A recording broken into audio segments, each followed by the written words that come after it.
Alright. Jadi kita masuk ke akuntansi pemerintahan bab persediaan. Nah, jadi di pemerintahan juga memiliki persediaan, nggak cuman kayak di manufaktur dan perusahaan dagang aja yang ada persediaannya, tapi di pemerintahan juga ada persediaannya. Jadi kalau misalnya menurut PSAP 5, pernyataan standar akuntansi pemerintahan adalah barang yang disimpan untuk dijual kembali dalam kegiatan bisnis, barang-barang atau bahan-bahan yang akan digunakan untuk pembuatan produk yang akan dijual. Jadi, kalau di sebenarnya ini bukan cuma dalam kegiatan bisnis ya, tapi dalam kegiatan sosial juga termasuk gitu. Misalnya pemerintah membeli sejumlah persediaan untuk nanti dibagikan kepada masyarakat misalnya gitu. Kayak misalnya ada, kan kalau kadang-kadang nih kalau lagi ada bencana, ada sembako gratis dan lain-lain. Nah, kayak gitu. Itu namanya, itu persediaan-persediaan yang dibeli oleh pemerintah untuk nantinya bukan cuma untuk dijual, tapi juga untuk dibagikan kepada masyarakat. Kalau di perusahaan dagang, jenis-jenis persediaannya itu kan misalnya barang persediaan barang dagang. Kalau di manufaktur itu persediaannya ada persediaan bahan baku, ada persediaan barang dalam proses, ada persediaan barang jadi. Nah, kalau di pemerintahan apa sih persediaannya, jenis-jenisnya? Nah, kalian bisa lihat. Perlengkapan atau barang yang digunakan dalam kegiatan operasional pemerintah, misalnya ATK. Kemudian barang untuk diproduksi, misalnya bahan-bahan untuk pembuatan IKTP misalnya. Kemudian barang dalam proses produksi untuk dijual atau diserahkan kepada masyarakat. Kemudian barang jadi yang disimpan atau dijual diserahkan kepada masyarakat. Jadi misalnya kayak bibit tanaman. Nah, kalau misalnya Kementerian Pertanian itu suka menyimpan. Jadi mereka membeli sejumlah bibit tanaman, disimpan sebagai persediaan, terus nanti dibagikan kepada petani, seperti itu. Terus lagi ada lagi, nah ini banyak lah ya jenis-jenisnya. Jenis-jenis dari apa namanya persediaan yang disimpan oleh pemerintah. Kalau ada pertanyaan langsung aja ya, diinterupsi. Oke. Kemudian kita masuk ke bagaimana cara pengakuan dan pengukuran dari persediaan itu sendiri. Oke, jadi dari segi pencatatan itu menggunakan sama sebenarnya. Pencatatannya adalah secara perpetual dan juga secara periodik. Kalau secara sebentar ya.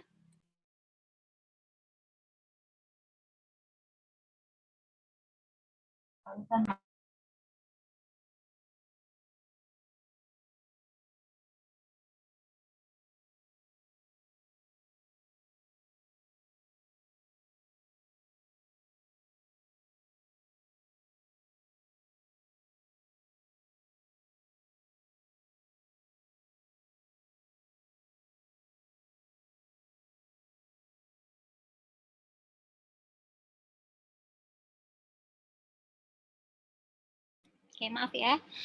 Oke, jadi kalau misalnya pencatatan secara perpetual artinya adalah pembelian persediaan dicatat pada akun persediaan langsung.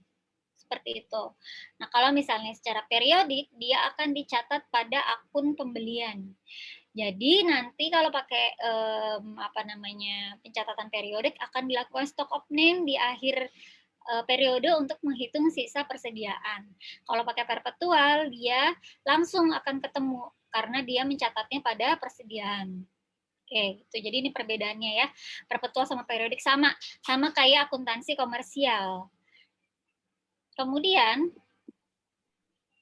menurut PSAP diakui saat manfaat ekonomis diperoleh dan ada nilai yang dapat diukur. Nah, kalau di akuntansi pemerintahan lebih cenderung menggunakan pencatatan periodik.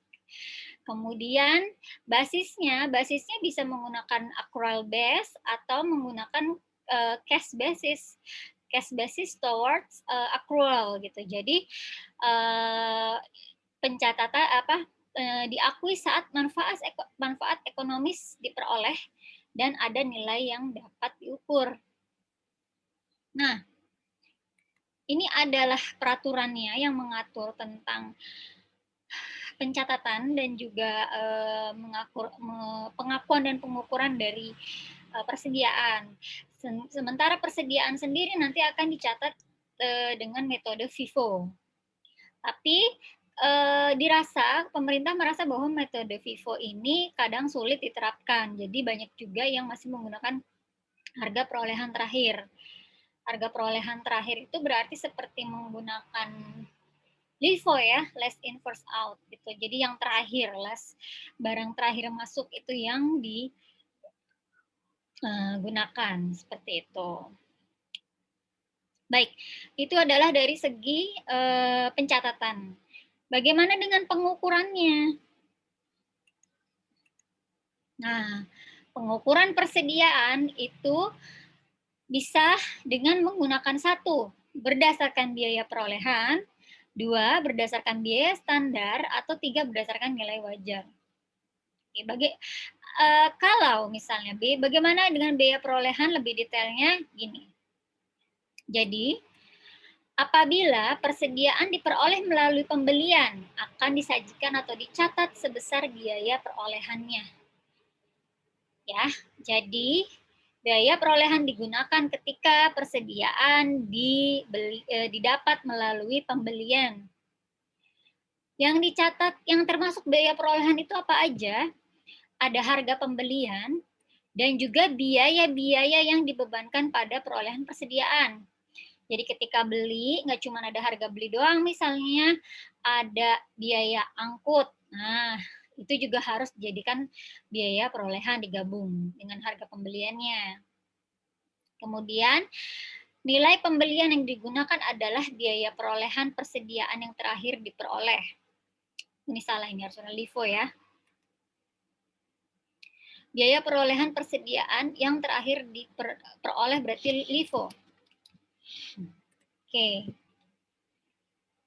Contoh, saya kasih contoh supaya kalian lebih paham. Misalnya, tanggal 25 November, Dinas Kesehatan Kota Bekasi melakukan pembelian obat-obatan untuk puskesmas. Harga belinya adalah 27 juta. Kemudian dapat diskon 500.000 dan ada ongkos kirim 300.000.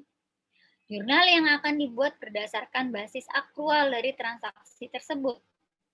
Kalau misalnya menggunakan basis akrual. Jurnalnya adalah persediaan pada kas 26.800.000.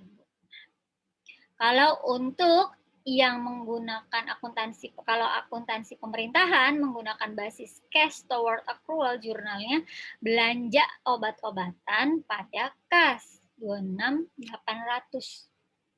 Pertanyaan saya, dari mana ya 26.800? Ada yang bisa jawab?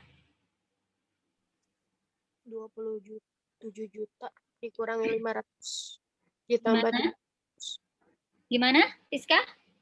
27 juta dikurangi 500 ditambah 300. Betul.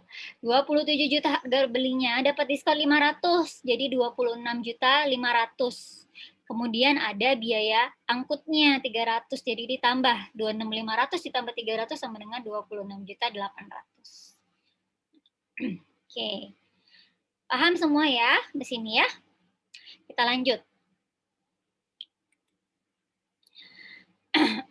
Kemudian lanjutannya lagi. Asumsikan bahwa tanggal 31 Desember obat-obatan yang dibeli itu hanya tersisa 10%. Jadi ini persediaan akhirnya sisa 10%. Kalau pakai akrual, jurnalnya adalah beban persediaan pada persediaan obat-obatan 24.120.000. Untuk akuntansi pemerintahan yang menggunakan basis cash toward accrual, jurnalnya persediaan obat pada cadangan persediaan 2.680.000. Nah, berbeda angkanya. Baik, kalau misalnya menggunakan akrual dia 24.120. Kalau dia pakai basis cash stored accrual 2.680.000. Ada yang tahu dari mana angkanya? Siapa yang mau bantu? Dari mana 2.424.120, dari mana 2.680.000?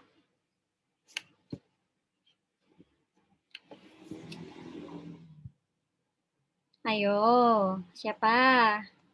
Ya, Ibu izin menjawab Ya. untuk yang 2.680 itu didapat dari tadi total pembelian. Total pembeliannya itu kan 26.800.000.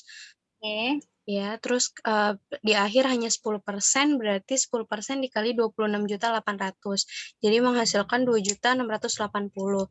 Nah, untuk 24.120 itu didapat dari 26.800.000 dikurang 2.680.000. Maka Oke. hasilnya 24.120. Ya, betul Najma. Terima kasih ya. Terima kasih juga tadi Rizka yang sudah menjawab. Betul sekali. Jadi, kalau pakai yang basis akrual, yang dicatat adalah persediaan yang sudah terpakai. Kalau pakai basis cash stored accrual, yang dicatat adalah yang belum terpakai alias sisanya. Sisanya kan 10% ya. Benar tadi. Angkanya adalah 10% dikali dengan 2.680. Itu adalah sisanya. Oke, paham ya? Itu adalah sisa persediaannya. Maka 2.680. Kalau persediaannya sisa 2.680, berarti yang terpakai persediaannya adalah tinggal dikurang 26.800 dikurang 24.120. Dikurang 2.680, jadi adalah yang terpakai adalah 24.120. Gitu. Oke. Sampai sini paham? Paham, Bu. Oke, lanjut. Itu tadi biaya perolehan ya. Kita tadi mengukur persediaan melalui biaya perolehan. Sekarang kita masuk ke biaya standar. Nah, biaya standar digunakan jika persediaan diperoleh dengan memproduksi sendiri. Biaya standar meliputi biaya langsung dan biaya tidak langsung. Dialokasikan secara sistematis berdasarkan ukuran-ukuran yang digunakan pada saat penyusunan rencana kerja dan anggaran. Jadi ketika menyusun rencana kerja dan anggaran itu sudah ada ukuran-ukurannya untuk mengalokasikan masing-masing baik biaya langsung maupun biaya tidak langsung. Jurnal yang dibuat untuk mencatat persediaan tidak dilakukan pada saat proses produksi, tapi pada akhir periode. Oke, dia membuat jurnalnya pada akhir periode. Kita masuk ke contoh. Dinas Pendudukan Catatan Sipil Kota Bekasi memerlukan plastik laminating dan kertas untuk membuat KTP. Ini masih zaman dulu ya, KTP-nya masih pakai laminating. Kalau sekarang kan sudah enggak ya, sudah yang lebih bagus gitu. Nah, untuk membuat plastik laminating, dinas membeli plastik biasa, lalu mencetak dan memotongnya sesuai ukuran tertentu. Tanggal 5 Januari membeli bahan baku berupa plastik 20 juta. Lalu dicetak di percetakan dengan biaya 10 juta. Biaya lain yang diperlukan dalam proses ini adalah pertama, biaya tidak langsung, yaitu adalah honor pegawainya. Tanggal 10 Januari proses produksi telah selesai. Dan plastik laminating ukuran standar KTP yang dihasilkan adalah 60.000 lembar. Jumlah seluruh biaya tidak langsung untuk memproduksi plastik laminating adalah 15 juta. Oke, kita akan hitung. Bagaimana cara menghitungnya? Di akhir semester pertama, diketahui bahwa plastik laminating KTP yang tersisa adalah 2.000 lembar. Maka persediaan berupa plastik laminating ini harus disajikan dalam neraca. sejumlah, kok masih ke sini? Salah ya? Benar nggak sih? Benar ya. Sejumlah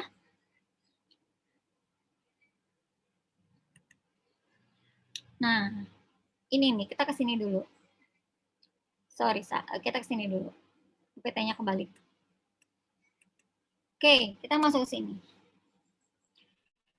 Biaya langsungnya apa saja? Biaya langsungnya adalah, nih, ada bahan baku 20 juta, dan ada biaya mencetak 10 juta. Tulis di sini. Bahan plastiknya 20 juta, biaya cetaknya 10 juta. Biaya tidak langsungnya 15 juta. Nah, kalau kalian lihat di sini lagi, biaya tidak langsung nih. Biaya tidak langsung 15 juta. Jumlah semua total biayanya 45 juta. Jumlah unit produksinya 60.000. 60.000 lembar dibagi 45 juta dibagi 60.000 lembar, berarti per unitnya biaya produksinya adalah Rp750. Jika menggunakan basis akrual, maka pencatatan dilakukan untuk perolehan persediaan. Ini pakai basis akrual. Persediaan pada kas 45 juta. 45 juta dari sini ya, dari biaya-biaya yang terjadi. Untuk menggunakan akuntansi pemerintahan menggunakan basis cash toward accrual, jurnalnya belanja bahan plastik, belanja cetak pada kas 30 juta. Dari sini, ini bahan plastik 20, cetak 10, ya 30 juta. Belanja honor pegawai adalah 15 juta. Ini yang ini, biaya tidak langsungnya pada kas. Pada akhir semester pertama, diketahui bahwa plastik laminating KTP yang tersisa adalah 2.000 lembar. Tadi kan jumlahnya 6.000 ya, yang dihasilkan. Nih, 60.000 lembar yang dihasilkan. Ternyata di akhir periode semester pertama itu sisanya 2.000 lembar. Maka harus disajikan dalam neraca sejumlah 1.500.000, yaitu 2.000 lembar dikali harga per unitnya, harga produksi per unitnya 750. Jadi 2.000 dikali 750 adalah 1.500.000. Jurnalnya gimana kalau menggunakan basis akrual? Beban persediaan pada plastik laminating KTP, beban persediaan pada persediaan. Kalau untuk yang basis cash store akrual, persediaan pada cadangan persediaan 1.500.000. Oke, kenapa ini 4.300? Kenapa ini 1.500.000? Ayo, ini hampir sama kayak tadi konsepnya. Kenapa yang akrual angkanya 4.300? Kenapa yang cash basis angkanya 1.500? Ayo, ada yang mau jawab? Itu yang akrual yang udah terpakai, Bu. Ya. Terus kalau misalnya yang kas itu yang tersisa, kan tadi dikasih tahu kalau misalnya yang tersisa itu 1.500.000 dari 2.000 kali 750. Nah, terus berarti yang akrual itu total biayanya kan 45 juta dikurang 1.500.000, hasilnya 43.500.000. Ya, betul Nurul. Terima kasih. Jadi gitu ya, sesuai dengan penjelasannya Nurul. Sip, berarti kalian sudah paham sampai sini. Oke. Lanjut. Penyajian dan pengungkapan. Penyajian dalam neraca dalam aset. Oke, jadi persediaan disajikan sebagai aset lancar gitu ya, dalam sama kan semuanya baik itu perusahaan komersial, akuntansi komersial maupun akuntansi pemerintahan, persediaan adalah masuk ke dalam aset lancar. Nah, kemudian penyajian yang lain kalau di neraca kan dia pada aset lancar. Kalau pada catatan atas laporannya adalah bahwa kan ada catatan atas laporan keuangan. Nah, di situ nanti dijelaskan lebih lanjut lagi. Pertama, kebijakan apa yang dipakai, kebijakan akuntansi apa yang dipakai untuk mengukur dan mencatat persediaan. Kemudian penjelasan lebih lanjut tentang persediaan, apakah ini persediaan jenisnya, jenis persediaannya apa. Kemudian kondisi, nah kalau kondisi ada persediaan yang rusak, itu juga nanti dijelaskan dalam catatan laporan keuangan itu.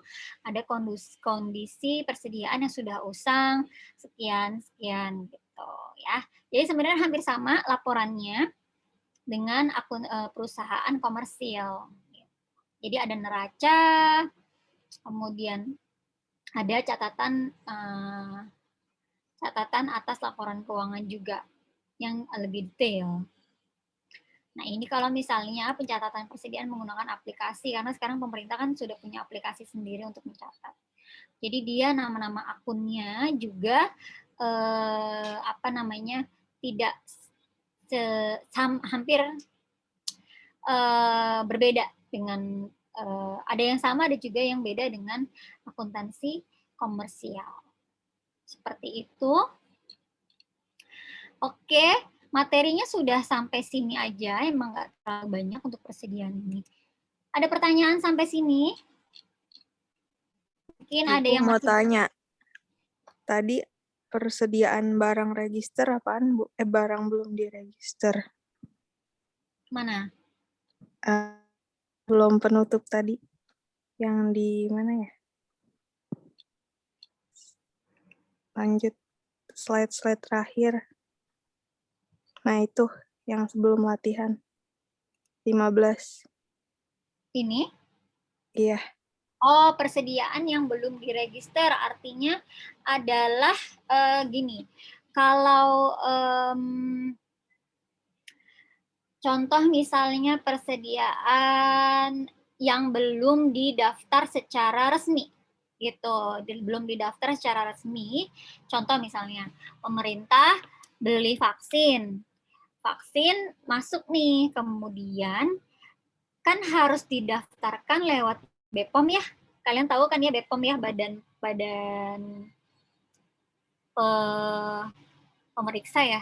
BPOM obat dan makanan gitu. BPOM. Nah, itu belum diregister sama mereka gitu.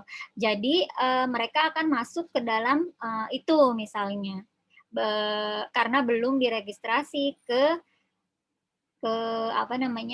BPOM seperti itu. Contohnya kayak gitu. Jadi belum diregistrasi secara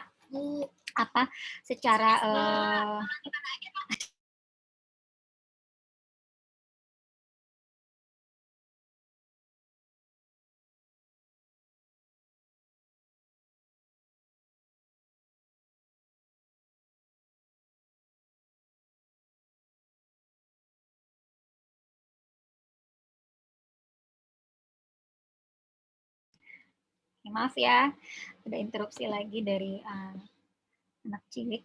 Kemudian, nah itu tadi contohnya persediaan yang belum diregister. Jadi memang kalau di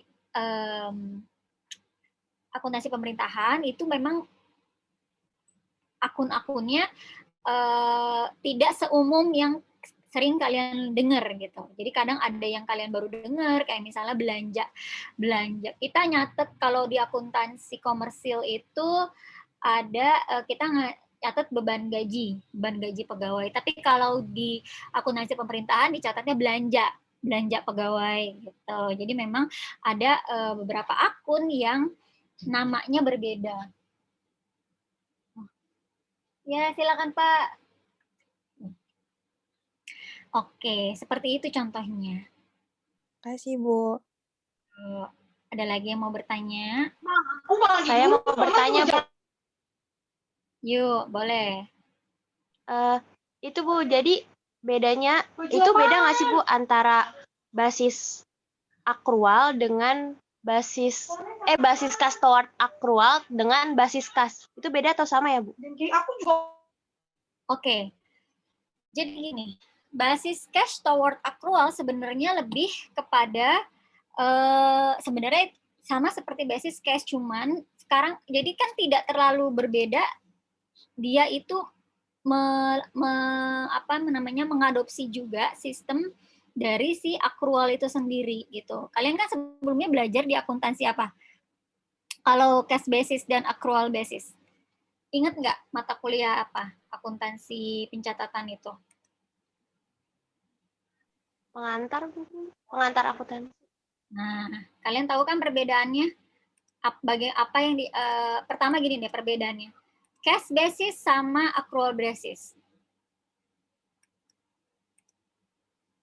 Apa bedanya cash basis sama accrual basis gitu dulu deh. Kalian paham nggak bedanya? Bentar ya.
Maaf ya, tadi anak saya keluar, jadi saya harus tutup pintu dulu. Duh, maaf, banyak gangguan karena pengasuhnya lagi nggak ada. Oke, jadi tadi pertanyaannya gini. Kalau misalnya basis akrual, basis cash toward akrual ini artinya adalah cash menuju akrual. Jadi kalau di akuntansi pemerintahan, mereka mengadopsi dua, basis kas dan juga basis akrual untuk mencatat persediaan, basis cash dicatat untuk digunakan untuk mencatat persediaan, misalnya contoh. Nah, tapi kalau ketika pemerintah membeli aset, mereka akan menggunakan basis accrual gitu. Jadi kenapa disebutnya basis cash toward accrual, artinya adalah ini seperti percampuran, mix gitu. Karena pemerintah menggunakannya dua metode itu dalam laporan keuangannya, seperti itu. Kalau basis cash itu kan dicatat ketika kasnya keluar ya. Nah, itu ketika mereka membeli persediaan, membayar beban-beban, itu mereka menggunakan basis cash. Tapi ketika mereka membeli aset tetap, atau misalnya ada utang, mencatat utang, mereka menggunakan accrual gitu. Jadi disebutnya cash toward accrual, artinya adalah kas yang hampir menuju ke accrual gitu. Maksudnya hampir menuju itu gimana ya? Kayak di mix gitu. Cash toward accrual. Jadi mereka mengadopsi dua-duanya, baik cash maupun accrual gitu. Itu di akuntansi pemerintahan ya. Tapi kalau misalnya di akuntansi komersial biasanya kan mereka menggunakan satu basis. Mau pakai mana nih? Mau pakai cash basis atau accrual basis kan kayak gitu. Terima kasih, Bu. Ada lagi yang mau tanya?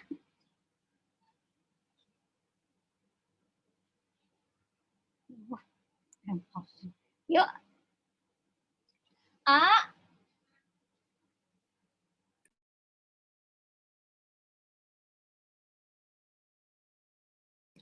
Oke. Ada lagi yang mau tanya?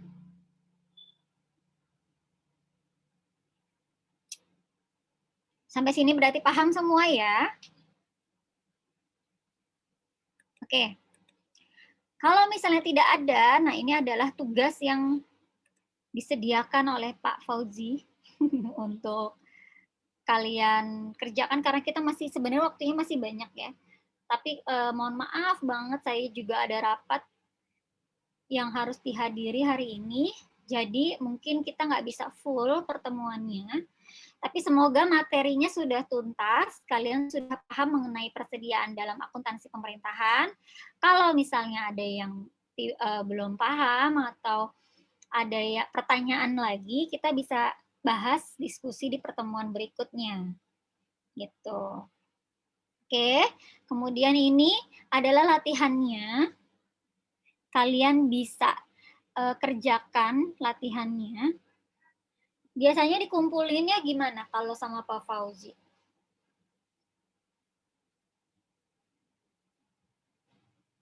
Iya Bu, kalau tugas karena kemarin baru dikasih tugas 1 itu karena tugas kelompok Bu, jadi ada waktu 2 minggu untuk pengerjaannya. Pengumpulannya melalui GCR. Melalui apa? Google Classroom Bu. Oh, Pak Fauzi pakai Google Classroom ya? Oke. Iya. Kalau saya nanti pakai si Sharing aja ya. Ini juga kerjakan aja secara kelompok. Sama Untuk Ibu saya izin bertanya, untuk tahunnya itu bebas atau bagaimana ya Bu? tahunnya ini, kalau tahun 2000, coba cari tahun 2019 dulu ya.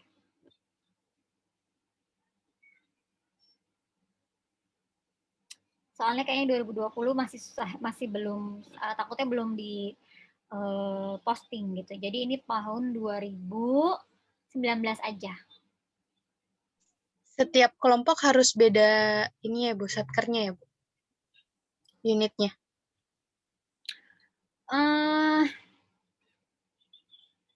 Susah nggak ya dapetin datanya ya?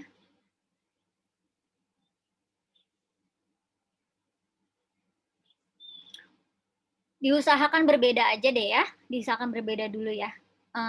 Coba cari dulu satkernya yang berbeda-beda.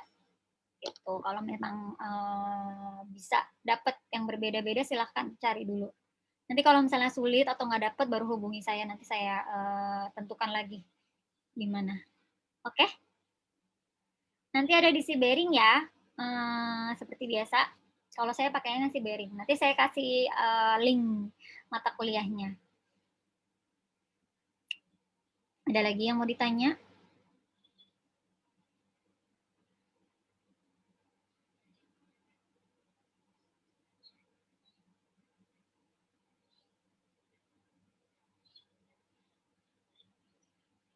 Kalau nggak ada, berarti kita udahan aja di sini. Gimana? Sudah paham semua berarti ya? Alhamdulillah, kalau misalnya semua sudah paham. Kemudian saya cek dulu absennya, apakah sudah absen semua. 33 orang sudah absen. Oke. 33 orang sudah absen. Sini yang hadir 38 ini. Ada yang belum absen? Yuk, yang belum absen dulu ya. Di sini ada 38 yang join, tapi yang absen cuma 33. Absennya yang di Zoom kan ya, Bu? Iya, betul. Ya.